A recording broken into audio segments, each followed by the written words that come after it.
Good morning. It's Tuesday, September 16th, 2025. My name is Malcolm. I have a cup of coffee, and we got a few things to talk about this morning if you want to join me and listen. Maybe learn a little something or just hang out and have some chat.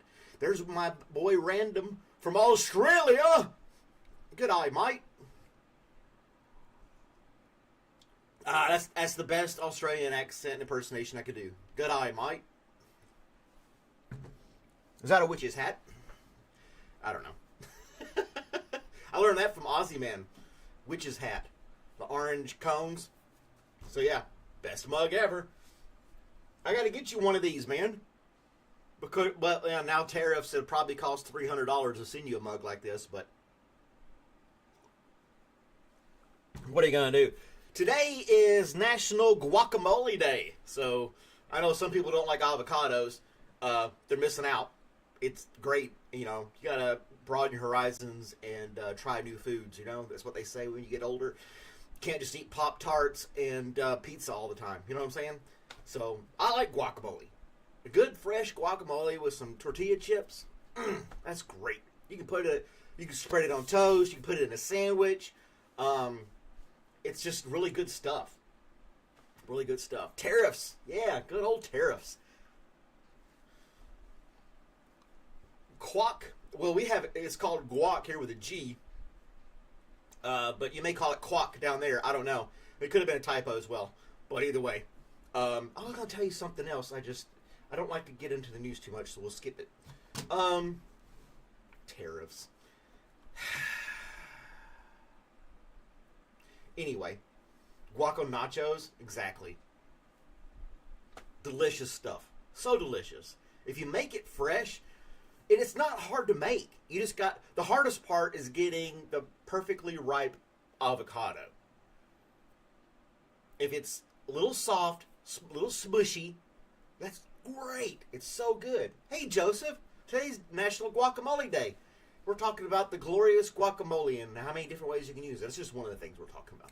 But thanks for joining us this morning. But yeah, I love guacamole. Fresh guacamole made. It just tastes good. I'm inspired to get some avocados today and make some guacamole. The only bad part about buying the avocados today is they'll be too firm. You need to buy them in advance, let them get soft after a couple of days, and then make it. So, but anyway,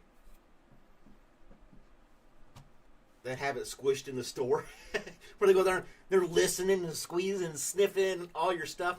That's why you got to wash your fruits and vegetables when you go to the produce section of the store. People are scratching their butt, picking their nose, and then going up there grabbing the fruit and be like, oh, and all this other stuff. It's like, why? You got to scrub that stuff down. Oh, this skirt steak and a little guacamole in there. 4 o'clock in the morning for Joseph. Thank you so much for joining me. I'm on the East Coast. It's 7 a.m. here. We do this every morning, Monday through Friday, Joseph. So if you ever want to tune in and hang out with us, be happy to have you. We focus on good stuff here. We try to steer away from all the negativity. And we just have fun with a cup of coffee and talk about a few things for 15 minutes. Not too shabby, if you ask me. I do 3 topics, 5 minutes each, and we kind of just spitball stuff in between. No big deal. And then Random's in Australia. So Random since he's in the future, he tells us how our day's going to be. How's our day going to be today, Random, out of a rate of 10? Excuse me. We also have another guy from India who gives us a forecast for the day. Along the coast. You'll subscribe? Well, thank you, sir. I appreciate that. But yeah, he gives us a forecast. We have a truck driver named Terry. He normally gives us our traffic report. It's silly stuff. He's driving around in the country. I know traffic's not the same all over, but we're just trying to have fun. The next thing, this day in history, in 1620, the Mayflower departs England. They were on that boat for like 60-something days. Crammed in that boat. I couldn't imagine the stench on the Mayflower once they finally hit ground. And I read the story, a little brief hit. They left. They had I think 100 settlers and 20-something crew members, and all kinds of supplies to start a new life. And then storms diverted them. They were going to head one place. The weather took them somewhere else. That's why they ended up in Massachusetts. And then, like, they landed in December.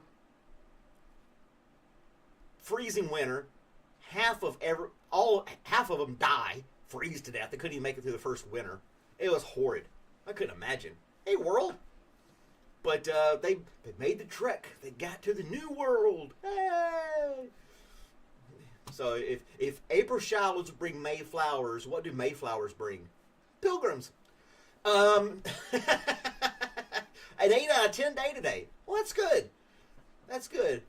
And Johnny B is still gay for the YMCA. Hey, man, more power to you. Do you sing the song, do the YMCA, and all that kind of stuff? I was never coordinated enough to do that song. With the hand gestures. YMCA. I wasn't fast enough. I never played sports either, so I'm not very coordinated when it comes to that kind of stuff. So, but yeah, Mayflower. Man. And they had, of course, they had little kids on there too. I couldn't even entertain a kid today for an hour. I couldn't imagine trying to keep a kid entertained for 60 days on a boat in the middle of the ocean. Are you kidding me? It's like, little Timmy, you need to go over there and keep bouncing that ball on the side of the ship because I'm tired of looking at you. What are we having? Fish. It's like, what's for dinner today? Fish. Scurvy. And it's horrible. 60-something days on a boat like that. I'm not even sure you're going to make it to the other end. That's bravery right there. Forget these people who get on little sailboats with GPSs and freeze-dried meals and satellite radio and all this other crap. And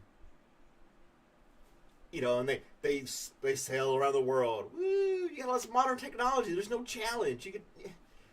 I don't know. Hey, Daniel. Fish tacos.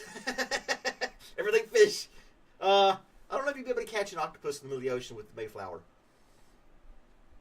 But anyway, I am enjoying my coffee. We're talking about silly stuff again. So yeah. But yeah, I would be, sitting in the dock in England and they're getting on there and I'm like, how long is this going to take again? Yeah, I'm going to pass. I'll keep my British accent and have fish and chips. You guys have fun. No thanks. Octopus are very... And it's weird you said octopus because there was a story in the news this morning how scientists are studying octopus and all their 8 arms. And they spent a lot of time and effort to find out if the octopus uses certain arms differently than other arms. But they found out that no, the octopus uses all 8 arms pretty much the same way. They go in every direction. They can twist in different directions. They can do everything. Now they tend to use the front ones to scavenge and the back ones to propel themselves. But yeah, there's a whole story about that.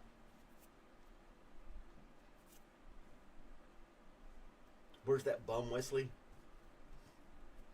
I don't know where Wesley is. People come and, it's all right. But yeah, they were studying the octopus and lots and lots of money and research just to come back and say, yeah, they just use them all. That's it. They use them all.